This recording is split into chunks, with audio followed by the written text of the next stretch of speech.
안녕하십니까, 임창용 목사입니다. 말씀을 통해서 여러분들을 만나게 하신 하나님께 감사드립니다. 아멘. 두 분 한 주간 잘 지내셨습니까? 아멘. 감사합니다. 두 분의 기준에서 얼마만큼 살아야 이게 내 삶이 장수했다고 말할 수 있을까? 솔직히 말씀드리면 네. 한 120살. 120살. 네, 아직 할 게 너무 많아서. 아, 그렇죠. 네. 120살. 건강만 허락된다면. 건강만 허락되면. 네. 세례자매는? 저도 건강만 허락된다면 100세를 넘기고 싶습니다. 네, 네. 같이 가자. 네. 근데 그 요즘에는 뭐 워낙 의료 기술이 발달해 있고 또 워낙 그 건강하신 분들이 많으셔서 백수를 하시는 분들이 의외로 많으세요. 네. 오늘 성경 말씀은 장수하는 방법에 대해서 이야기를 하고 있습니다. 그 방법을 제가 말씀을 드릴 테니까 잘 들으시기를 바랍니다.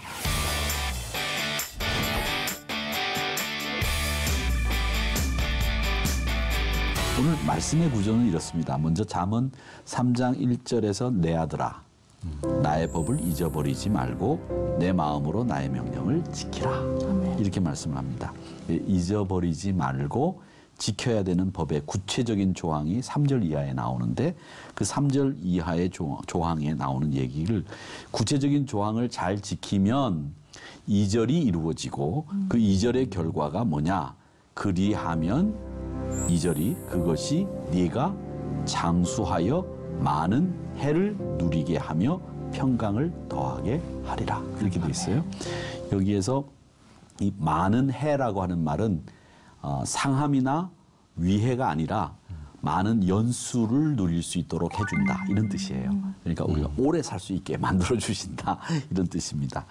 그러니까 유대인들에게 장수라고 하는 것은 그냥 받는 복이 아니라 하나님의 말씀과 뜻에 신앙의 중심을 딱 맞추어서 지킨 사람들이 누리는 복, 그게 장수라고 생각을 했고 그것이 축복이라고 생각을 한 겁니다. 그래서 많은 해라고 하는 것은 많은 연수를 누릴 수 있도록 만들어준다라고 하는 말이죠. 근데 많은 해와 장수라고 하는 말은 구별했어요. 장수라고 하는 말은 축복의 양적인 면을 이야기하는 거고요. 많은 해를 누릴 수 있다라고 하는 말은 질적인 면을 이야기하는 겁니다. 그러니까 우리가 오래 살아도 아프면서 오래 사는 거하고 건강하게 오래 사는 거하고는 다르잖아요.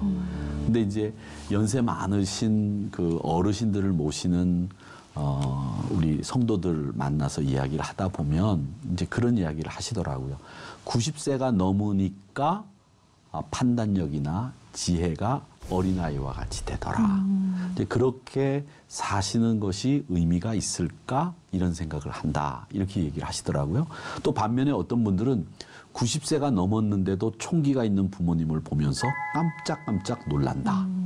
그러니까 그런 총기가 있으신 분들은 보면 120세도 살 수 있으시겠다라는 생각을 한다는 거죠.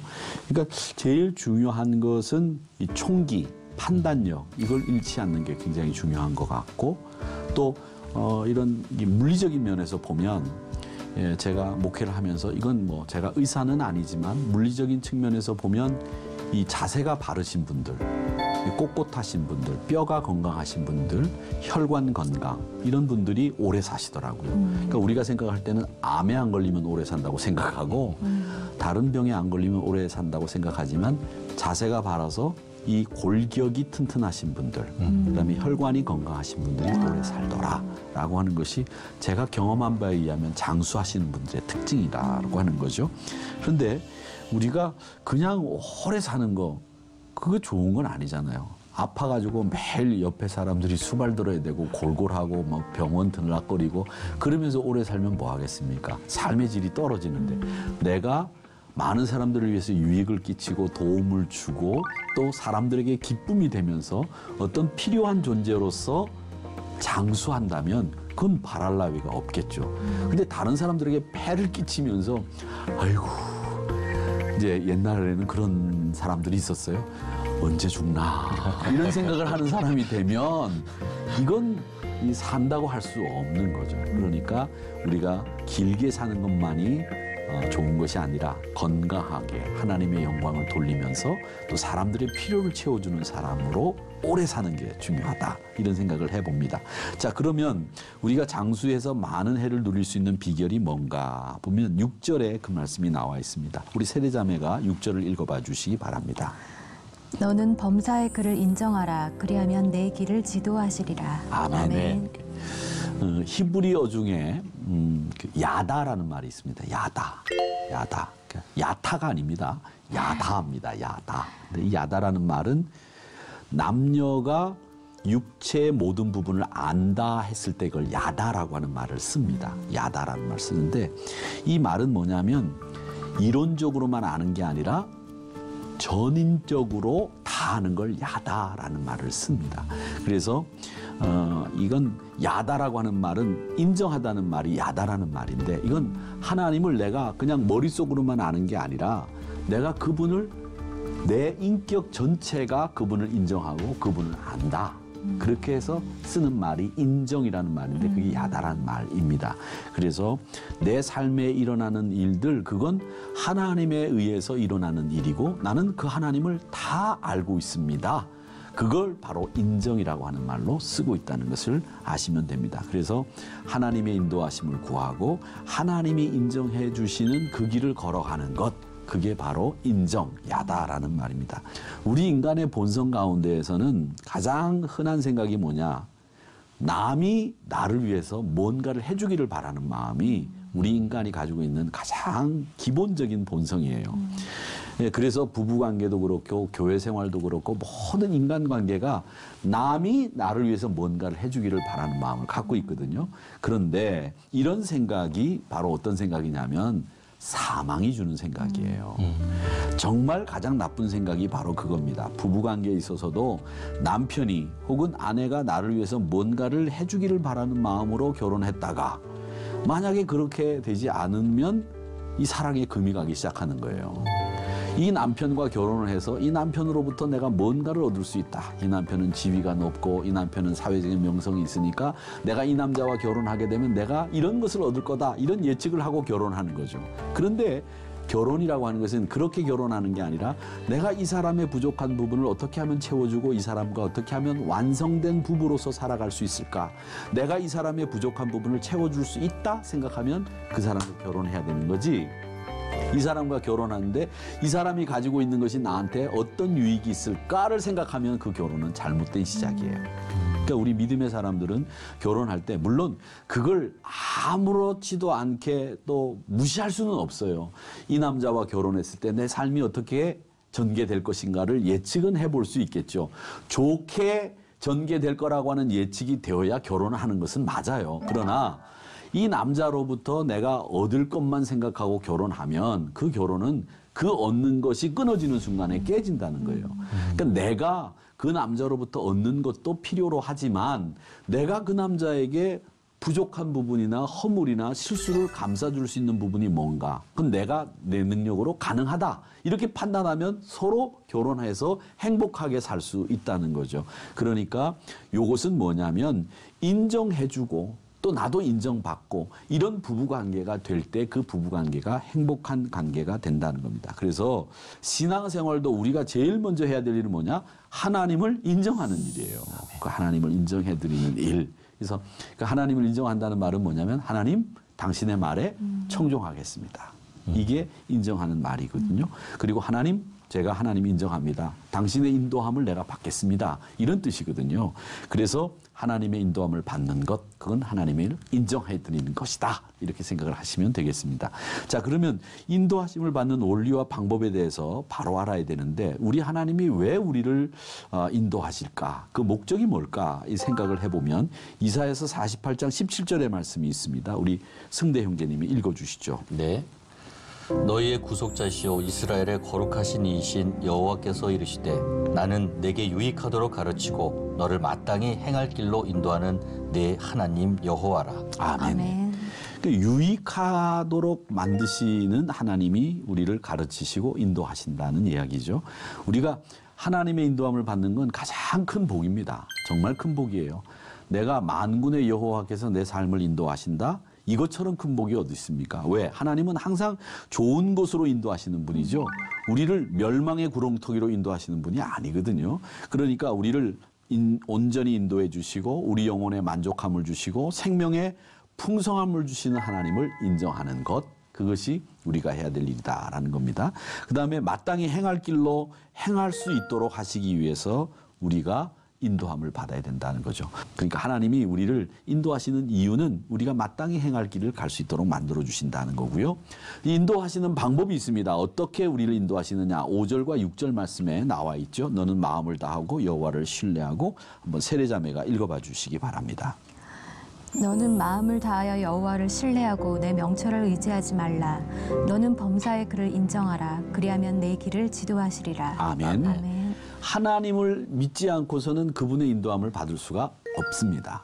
근데 믿음도 단순히 하나님만 믿고 어려울 때만 찾는 정도의 믿음 가지고는 안 돼요. 우리가 신앙생활 하면서 하나님을 신뢰한다고 했을 때는 어떤 상황에서도 하나님을 신뢰해야 되고 어떤 상황에서도 하나님의 인도함을 받아야 돼요. 그러니까 내가 능력이 있고 내가 잘 나갈 때는 하나님, 여기 잠깐 계세요? 제가 다 알아서 합니다. 하나님 걱정 안 하셔도 돼요. 그리고 가다가 갑자기 어려워지면 하나님 이거 큰일 났네. 나오셔서. 이게 우리 신앙생활이 되는데 그게 안 된다는 거죠. 언제나 하나님을 신뢰한다는 말은 어떤 상황에서도 범사에 그분이 우리 하나님이시고 그분이 우리를 인도할 수 있도록 만들어야 된다는 겁니다. 그래서 우리는 인정한다 그랬을 때 제일 먼저 인정하는 것이 뭘 인정하느냐면 하나님의 주권을 인정해야 돼요. 그 주권이라고 하는 건 뭐냐? 내 삶의 주인이 하나님이십니다. 내 삶을 인도하시는 분은 하나님이십니다. 이 주권을 하나님이 가지고 계시다는 걸 인정해야 돼요. 내 삶의 주인이 내가 아니고 하나님이십니다. 이 주권을 인정해야 되는 거고요. 또 우리 삶 속에서 하나님이 이렇게 해라 저렇게 해라 지도해 주신다고 한다면 그 말씀에 그냥 순종하면 돼요. 믿음이 없는 사람들은 이렇게 해라 할 때는 따라가고 저렇게 해라 그러면은 안 가고 이러면 안 돼요. 요건 내가 판단해서 따라가면 괜찮을 것 같아. 그러면 따라가. 근데 요거는 아무리 생각해도 요건 내게 손해야. 그럼 안 따라가. 이게 믿음 생활을 하는 사람들이 제일 잘못된 모습이에요. 내가 계산하고 내가 판단하는 거죠. 하나님의 말씀은 내가 계산하고 내가 판단하는 게 배제돼 있어요. 그건 하면 안 되는 거예요. 하나님의 명령은 그냥 아무 생각 없이 어떻게 보면 문해와 같이 그냥 순종하고 따라가다 보면 되는 거예요. 그런데 우리는 너무 똑똑해. 하나님의 말씀을 가지고 계산을 하고 판단을 해요. 그리고 따라갈 만하면 따라가고 이건 아니다 싶으면 자기가 알아서 빠지고 이런 신앙생활을 하기 때문에 그게 하나님의 인도하심을 받지 못하는 거죠. 그러니까 우리 믿음의 생활은 항상 우리가 인도함을 받으시려고 한다면 내 판단보다도 하나님의 말씀에 오롯이 그냥 순종하는 것이 필요하다라고 하는 거고요. 그 다음에는 이게 순종이라고 하는 것은요. 믿음에 있어서 제일 그 바늘과 실이 이렇게 따라가듯이 믿음과 순종은 항상 따라가는 거예요. 믿으면 순종하게 돼 있어요. 믿으면 순종이라고 하는 이 실이 따라가게 돼 있는 거죠. 그런데 믿음이 있다고 하면서도 별 생각 없이 그냥 순종하지 않고서 믿음이 있다고 아무리 되뇌어도 그건 믿음이 아니라는 거죠. 그래서 하나님이 우리를 인도하신다 했을 때 그 인도하심의 교과서는 뭐냐면 하나님의 말씀 성경이거든요. 그 성경이 가장 확실하고도 가장 분명한 교과서입니다. 그래서 진정으로 하나님의 인도하심을 바라는 신자는 항상 성경을 애독하고 성경을 날마다 묵상하는 거예요. 이 성경은 말이죠. 그냥 봐서 이해가 되고 그냥 봐도 되는 책이 아니라 정말 읽고 또 읽고 또 읽어야 되는 책이 성경이에요. 저도 목사지만 또 읽어도 또 다른 배워야 될 게 나오고 또 다른 의미가 툭툭 튀어나오는 책이 바로 이 성경입니다. 그러기에 항상 이 말씀을 묵상하면서 그 말씀이 내 삶의 지침이 되고 또 공경과 어려움을 당했을 때 위로와 지침 또 확신을 주는 책이 말씀이라는 겁니다.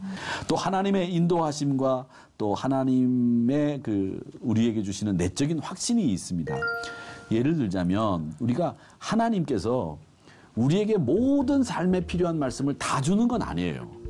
예를 들자면 하나님이 우리가 어떤 사업을 해야 성공하는지 어디로 이사를 가야 될는지 교회를 옮겨야 되는지 말는지, 그 사람과 결혼을 해야 되는지 안 해야 되는지, 이런 생각은 사실은 하나님이 직접 야 세례야 너 아무개 씨와 결혼해라 이렇게 하나님이 말씀해 주시면 그 편하잖아요. 그런데 그 말씀을 안 해주세요. 그 판단은 오직 내가 해야 되는 판단이고 내가 결정해야 될 문제란 말이죠. 그런데 그때 우리가 사용하는 게 우리 지각, 판단, 이걸 사용해야 되는데 이게 아무 바탕이 없이, 성경적인 바탕이 없이 우리가 가지고 있는 지각 판단만 가지고 하기가 어렵다는 거예요. 그럴 때 그 판단을 어떻게 할 거냐라고 하는 것을 결정할 때 제일 중요한 것은 뭐냐면, 우리의 믿음도 중요하지만 하나님께서는 우리의 의지적인 판단, 우리의 의지나 우리가 지금까지 신앙 안에서 읽은 말씀들, 또 내가 기도하면서 얻은 통찰력, 이런 것들을 다 믹스해서 우리 생각과 지각 속에 하나님이 개입하셔서 판단하게 하신다는 거예요. 그러니까 내가 평소에 말씀을 안 보고 내가 기도하지 않았으면 오롯이 그것은 내가 지금까지 배운 신념, 확신, 가치, 이걸 가지고 판단하게 되지만, 여러분들이 어떤 것을 결정할 때에 하나님의 말씀이나 하나님과 기도하면서 생각했던 것들이 믹스가 되면서 우리 삶 속에 녹아 들어가거든요. 그런 가운데서 우리가 가지고 있는 지각, 판단력이 생긴 것하고 그냥 말씀 안 읽고 생긴 판단력, 지각하고는 달라요. 그렇기 때문에 이런 말씀이 녹아있고 기도 생활 속에서 우리가 젖어 있는, 그러니까 말하면 밀가루 반죽이 됐는데 거기에 소금도 들어가고 설탕도 들어가서 그 밀가루 반죽이 이스타도 들어가서 잘 부풀어진 빵이 되듯이 우리 삶 속에 하나님의 말씀과 기도와 하나님을 찬양하는 이런 것들이 믹스가 다 돼가지고 그것이 잘 부풀어져가지고 빵으로 만들어지듯이 그렇게 우리 지각이 만들어져야 된다는 거죠. 그렇게 될 때 우리가 바른 선택을 할 수 있다라는 겁니다. 하나님은 우리에게 기계적인 순종만 원하는 건 아니에요. 예를 들자면 어떤 아가씨가 결혼을 하는데 나는 믿음 있는 총각한테 시집 갈 거야. 그래서 믿음 있는 아가씨만, 믿음 있는 총각들만 찾게 이렇게 기계적으로 하나님이 하시진 않아요. 그거보다도 하나님이 저 사람은 지금 예수를 안 믿어. 그런데 내가 판단컨대 내가 저 사람과 결혼해서 예수 믿는 사람으로 만들 수 있겠다. 이건 내가 그동안 신앙생활을 하면서 축적된 내 믿음의 생활에 의해서 판단되어졌을 때 그 남자와 결혼할 수 있도록 하나님이 만들어주시는 거죠. 하나님이 기계적으로 너 예수 믿는 사람하고만 결혼해 이렇게 말씀하지 않는다는 거예요. 그래서 내가 판단하고 내가 선별하고 분별할 수 있는 그 믹서된 내 삶, 말씀이 녹아있는 그 삶이 나로 판단하게 만들 수 있도록 해준다. 그러니까 하나님은 항상 천편일률적인 그런 선택을 할 수 있도록 하는 것은 아니다라고 하는 것을 배우는 거죠. 그러니까 하나님이 얼마나 우리를 사랑하시고 얼마나 우리에게 뭘 원하시는지를 우리가 알게 되는 거죠. 그러니까 우리 사람들은 항상 이렇게 하나님의 지도를 받고 인도함을 받기 위해서는 말씀 속에서 하나님의 지혜가 내 삶 속에 녹아들도록 하는, 평상시에 이런 사람들이 있을 때 그게 하나님의 인도함을 받을 수 있게 된다라고 하는 겁니다. 근데 우리는 이제 사실 지나치게 사람들이 그 수동적인 사람들이고, 우리가 사람이 원래 게을러요. 어떤 사람들은 얘기하는데 보니까 뭐 남자가 손가락이 길면 게으르다고 하는데 그거 아니에요. 다 게을러요. 사람은 다 아침에 일어나기 싫고요. 다 저녁에 들어가면 빨리 들어가서 쉬고 싶고, 다 그게 사람의 공통적인 마음이에요. 뭐 일하고 싶은 사람이 이 세상에 어디 있겠습니까?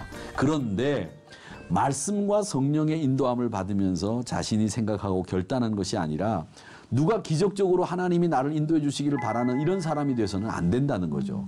내가 신앙생활을 하지만 누군가가 나를 위해서 다 결정해 준다면 나는 내 인생을 내 주권에 의해서, 하나님이 주권을 가지고 계시지만 내가 원하는 삶을 살 수 있는 건 아니에요. 그러니까 주권이라고 하는 것은 하나님 앞에 맡기되 그 하나님이 주시는 말씀과 생각을 내가 잘 선용해서 내 삶 속에서 적용할 수 있도록 만들어야 되는데, 그걸 안 하고 믿는 사람들도 미신적인 방법으로 하나님의 인도함을 받으려고 하는 사람들이 있단 말이죠. 그 어떤 사람들이 그런 사람이냐, 꿈이나 환상만 의존하려고 하는 사람이 있어요. 유달리 꿈을 많이 꾸고 꿈으로 모든 것을 가늠하려고 하는 분들이 계십니다. 꿈속에 말이지 목사님이 나타나셨는데 오늘 목사님이 제 머리에 손을 얹고 축복 기도를 하셨습니다. 오늘 좋은 일이 있을 것 같습니다. 이렇게 이야기하는 분들 만나면 제가 겁이 나요. 오늘 혹시 저분이 가다가 넘어지기라도 하면 난 뭐가 돼? 이런 생각이 드는 경우가 있단 말이죠. 그러니까 여러분, 이런 것에 무게를 두게 되면 건전하지 못한 신앙이 되기가 쉬워요. 그러니까 성경 말씀으로 검증하는 게 좋습니다. 그 다음에 어떤 분들은 또 예언 기도에 의존하는 분들이 있는데 예언이라고 하는 것은 성경의 예언이라고 하는 것은 맡길 예자예요. 맡길 예자. 하나님이 우리에게 맡겨주신 말씀이라는 뜻이지 미리 예자가 아니에요. 미리 예자가 아니란 말이죠. 그러니까 하나님이 맡겨주신 말씀을 가지고 우리가 살아야 되지 우리가 하나님의 말씀을 통해서 이걸 내 삶이 앞으로 어떻게 전개될 것인가를 가늠하면 안 돼요. 하나님이 내 삶은 책임져 주시는 거지 왜 우리가 우리 삶이 어떻게 전개될 것을 바라는 말이죠. 그러면은 우리가 기도해야 되죠. 하나님 이번 주 로또 복권 번호 알려주세요. 이렇게 해야 되죠. 근데 그건 하나님의 방법이 아니지 않느냐라는 겁니다. 그러니까 내 삶에 하나님의 말씀을 적용하고 내가 최선을 다해서 달려가 나가는 건 필요하지만 하나님을 의지하는데 하나님께서 내 삶을 완전히 무속신앙처럼 그렇게 맡겨서는 안 된다라고 하는 겁니다. 그리고 성경을 가지고 점치는 분들이 있어요. 어떤 사람들은 큐티를 하면서 말씀 전체 뜻이나 문맥하고 상관없이 그 낱말 하나 가지고 구절 하나 가지고 이상하게 적용하는 분들이 계세요. 이 점은 성경 말씀을 묵상하면서 생활하는 분들의 올바른 태도는 아니라는 겁니다. 그러니까 말씀을 적용할 때는 기계적으로 적용하는 일은 항상 주의해야 됩니다. 우리는 성경을 읽을 때 그 기초가 되고 맥이 되는 교리를 공부해야 되고 목사님의 가르침에 또 교사들을 통해서 우리에게 주신 성경 해석의 원리를 그대로 적용하면서 배워야 되는 것이고요. 그 가운데서 깨닫고 읽어야 되지 자기가 읽은 대로 자기 마음대로 유리하게 해석하고 유리하게 적용하면 그건 잘못된 거다라는 겁니다. 이런 여러 가지 이유가 있겠지만 우리가 우리 지각을 사용하는데 게을러서는 안 돼요. 여러분의 지각을 많이 사용하셔야 돼요. 머리를 많이 쓰시라는 거죠. 머리를 많이 쓰시면 치매에 걸리지 않는다고 얘기하는데 그래서 우리가 머리를 많이 쓸 수 있는 방법은 뭐냐. 항상 머리를 쓰는데 유의해야 될 점이 있습니다. 그건 욕심에 이끌리지 마셔야 돼요. 욕심에 이끌리지 마시고요. 사람의 판단력을 제일 많이 흘리게 하는 게 뭐냐. 욕심입니다. 욕심. 이게 나한테 이익이 되면 좋아 보이고 이익이 되지 않으면 안 좋아 보여요. 그런데 사실은 우리 삶을 보시고 유명한 사람들 보세요. 이익이 되지 않는 길을 걸어갔다가 요즘 말로 얘기하면 대박이 나는 경우들, 성공하는 사람들 얼마나 많이 있습니까? 그러니까 욕심에 따라 가지 마시고 제일 중요한 것은 이 이기심만 벗어나면 하나님의 뜻에서 벗어나지 않을 수 있습니다. 이기심. 나만 잘 되겠다고 하는 그런 마음, 이런 마음보다도 내가 희생하는 쪽을 택하고 욕심에 이끌리지 않으면 분명히 그 선택은 옳은 것이다. 저는 그렇게 봅니다. 또 성급하게 결정하지 마세요. 항상 뭐든지 결정할 때 우리 한국 분들은 저도 그렇습니다만은 결정할 때 되게 빨리 결정해요. 말을 듣는 즉시 바로 결정해요. 한 번만 더 생각하면 그게 아닌데 말을 들으면 바로 결정을 해야 남자답고 아주 그 결단력 있고 그리고 추진력 있는 사람처럼 보이는 그런 잘못된 착각을 하고 있어서 말을 듣는 즉시 결단하고 말을 듣는 즉시 그냥 그 사람들과 약속을 해버리는 그런 것들 때문에 낭패를 당하는 경우가 많아요. 한 번 더 진중하게 생각한다면 보다 더 많은 사람들에게 상처 주지 않고 또 우리가 하나님의 인정 또 하나님의 지도함을 받는 그런 삶을 살 수 있을 텐데 우리가 너무 성급하게 판단하고 행동한다라고 하는 겁니다. 우리가 하나님을 인정함으로 받는 복에 대해서 같이 살펴보았는데 범사의 그를 인정하면 우리가 어떤 복을 받느냐. 하나님이 끝까지 우리 삶을 책임져 주세요. 끝까지. 그런 끝까지 지켜주시는 하나님의 그 삶을 하나님께서 우리에게 허락해 주셨다는 겁니다. 우리가 부르는 찬송가 가사에도 환난과 핍박 중에 성도는 신앙 지켰네. 이 신앙 생각할 때에 기쁨이 충만하도다. 이렇게 고백하고 있지 않습니까? 참된 신앙이라고 하는 것은 죽음도 이겨내는 힘이 있습니다. 또 그것은 하나님께서 우리의 생명을 보장해 주시고 지켜주시기 때문에 그렇습니다. 하나님께서 책임져 주시는 인생만큼 확실한 인생이 어디 있겠어요. 하나님이 책임져 주시기 때문에 그래서 오늘 우리가 잠언이라고 하는 지혜의 창고에서 꺼낼 수 있는 이 지혜는 하나님을 인정하는 것. 그게 범사에 하나님을 인정하는 믿음으로 만사형통의 복을 누릴 수 있다는 것을 기억하시고 한 주간도 승리하시기를 바랍니다. 오늘 여기서 인사드리겠습니다. 감사합니다. 시청해 주신 여러분 고맙습니다.